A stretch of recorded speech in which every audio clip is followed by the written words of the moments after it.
ज्योतिरादित्य सिंधिया का राहुल पर तीखा हमला, कांग्रेस ने किया पलटवार। राजघरानों पर राहुल गांधी ने कर दी थी तीखी टिप्पणी। महू की रैली को लेकर सिंधिया के निशाने पर आए राहुल। सिंधिया ने कहा, इतिहास पढ़ें, कांग्रेस ने दे दी नसीहत। राहुल गांधी ने महू की रैली में राजा महाराजाओं को लेकर एक टिप्पणी की थी, जिस पर केंद्रीय मंत्री ज्योतिरादित्य सिंधिया ने कड़ी आपत्ति की। सिंधिया की आपत्ति पर अब कांग्रेस ने पलटवार किया है और आजादी से पहले शाही परिवारों के अंग्रेजों के प्रति कथित प्यार का हवाला दिया और कहा कि हम उसे नहीं भूल सकते। वैसे जब सिंधिया ने कांग्रेस छोड़कर बीजेपी का दामन थामा, तभी से सिंधिया और कांग्रेस एक दूसरे पर हमले का कोई मौका नहीं छोड़ते हैं। और राहुल गांधी जब भी मध्य प्रदेश जाते हैं तो कांग्रेस नेताओं और सिंधिया के बीच टकराव शुरू हो जाता। प्रदेश कांग्रेस के नेता तो वैसे भी सिंधिया को लगातार घेरते ही रहते हैं। ऐसे में राहुल की महू रैली के बाद पलटवार का सिलसिला शुरू होना ही था। तो आज हम इसी वार पलटवार को लेकर अपनी स्पेशल रिपोर्ट में करेंगे चर्चा, तो वीडियो को आखिर तक जरूर देखें। सबसे पहले हम बात करते हैं कि आखिर सिंधिया को राहुल की किस बात पर गुस्सा आ गया था, क्या कहा था राहुल गांधी ने। तो शुरुआत राहुल गांधी के बयान से ही करते हैं। राहुल गांधी ने महू में कहा था, सुनिए। संविधान से पहले याद रखिए, आजादी से पहले इस देश में गरीबों के कोई अधिकार नहीं थे, दलितों के कोई अधिकार नहीं थे, पिछड़ों के कोई अधिकार नहीं थे, आदिवासियों के कोई अधिकार नहीं थे। अधिकार सिर्फ महाराजा राजा के थे। वो बदलाव आजादी के दिन आया था।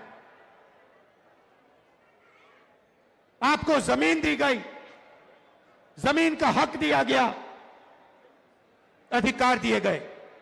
राहुल ने कहा कि आजादी से पहले दलितों, पिछड़ों और आदिवासियों के कोई अधिकार नहीं थे और सिर्फ राजा महाराजाओं को ही अधिकार मिले हुए थे। राहुल ने राजा महाराजाओं की बात की, नाम किसी का नहीं लिया, लेकिन सिंधिया ने इसे अपने ऊपर ही हमला मान लिया। वैसे जब राहुल गांधी ये बयान दे रहे थे तो मंच पर दिग्विजय सिंह भी मौजूद थे, जो राज परिवार से आते हैं।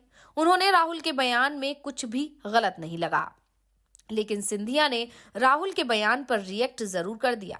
सिंधिया ने कहा कि संविधान को अपनी पॉकेट डायरी समझने वाले राहुल गांधी ने आजादी से पहले के भारत में शाही परिवारों की भूमिका को लेकर जो कहा है, उससे उनकी छोटी सोच और कम समझ का पता चलता है। अपनी सत्ता की भूख में वो भूल गए हैं कि इन्हीं शाही परिवारों ने देश के वर्षों पहले समानता और समावेश की नींव रखी थी। वो भूल गए कि बड़ौदा महाराज सयाजी राव गायकवाड़ ने संविधान निर्माता डॉक्टर भीमराव अंबेडकर को आर्थिक मदद दी ताकि वे अपनी पढ़ाई कर सके। छत्रपति साहूजी महाराज ने साल 1902 में ही सामाजिक न्याय की नींव रख दी थी और अपने शासन में बहुजनों को 50% आरक्षण दिया था। पिछड़े वर्ग को सशक्त करने के लिए माधव महाराज प्रथम ने पूरे ग्वालियर चंबल के क्षेत्र में शिक्षा और रोजगार के केंद्र खोले। ये कांग्रेस है जिसने तानाशाही विचारधारा को जन्म दिया और दलितों, पिछड़ों और वंचितों के हक पर हमला किया। राहुल गांधी पहले इतिहास पढ़ें और फिर बयान दें। ज्योतिरादित्य सिंधिया का साथ दिया धौलपुर राजघराने के सदस्य और 5 बार के सांसद दुष्यंत सिंह ने। दुष्यंत सिंह वसुंधरा राजे सिंधिया के बेटे हैं और वसुंधरा राजे सिंधिया ज्योतिरादित्य की बुआ हैं। ऐसे में दुष्यंत सिंह भी रिश्ते में ज्योतिरादित्य के भाई लगते हैं। ऐसे में दुष्यंत इस विवाद में कूद पड़े। उन्होंने राहुल गांधी की टिप्पणी उनकी हिट एंड रन राजनीति का एक उदाहरण है।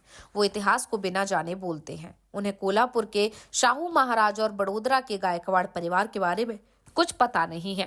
धौलपुर राज परिवार ने सामाजिक और बुनियादी ढांचे के विकास में भी महत्वपूर्ण भूमिका निभाई। महाराज राणा निहाल सिंह ने राज्य के प्रशासन का आधुनिकीकरण किया। उन्होंने अस्पतालों का निर्माण किया, सड़कों और रेलवे जैसे आवश्यक सार्वजनिक बुनियादी ढांचे का विकास किया। उनके उत्तराधिकारियों ने भी इन प्रगतिशील प्रयासों को जारी रखा। उनके प्रयासों को खारिज करना उनकी विरासत का अपमान है। ये आधारहीन टिप्पणियां करने की राहुल की आदत को भी उजागर करता है। वैसे कांग्रेस के नेताओं ने दुष्यंत सिंह के बयान को या तो सुना नहीं या उन्हें जवाब देने के लायक नहीं माना, लेकिन सिंधिया ने बयान दिया तो कांग्रेस ने भी पलटवार करने में देरी नहीं की। कांग्रेस मीडिया विभाग के प्रमुख पवन खेड़ा का बयान आया। उन्होंने कहा कि इतिहास आपकी तरफ उंगली उठाकर रोता है, योर हाइनेस। अगर संविधान का 26वां संशोधन ना हुआ होता तो आज भी भारत सरकार की तरफ से ग्वालियर राजघराने को करोड़ों रुपए टैक्स फ्री दिए जा रहे होते। सन 1950 में 25 लाख भारत में विलय की ये कीमत लेते रहे आप सन 71 तक। राजघरानों की गद्दारी, उनका अंग्रेजों से प्रेम आप शायद भूल गए, हम सब नहीं भूल पाते। इतिहास गवाह है कि एक राजघराने की पिस्तौल का इस्तेमाल राष्ट्रपिता महात्मा गांधी की जान लेने में हुआ था। अनेक राजघरानों के कुकर्मों की सूची को चंद राजाओं की नेकी से नहीं ढका जा सकता। नेहरू और पटेल द्वारा राजवाड़े पर दबाव बनाकर लोकतंत्र की लगाम आम नागरिकों को सौंपे जाने की टीस अब तक कुछ राज परिवारों में बाकी है। इसके आगे पवन खेड़ा ने कहा कि पंडित जवाहरलाल नेहरू ने संविधान सभा में 22 जनवरी 1947 को दिए अपने भाषण में कहा था, किसी भी व्यक्ति चाहे उसका दर्जा कितना भी बड़ा क्यों ना हो, ये कहना कि ईश्वर दत्त विशेषाधिकार से मैं मनुष्य पर शासन करने आया हूँ नितांत जघन्य है। ये परिकल्पना असह्य है और उसे ये सभा कभी भी मंजूर नहीं करेगी। अगर सभा के सामने ये बात पेश की गई तो ये भी इसका तीव्र विरोध करेगी। हमने राजाओं के दैवीय अधिकार के संबंध में बहुत कुछ सुना है।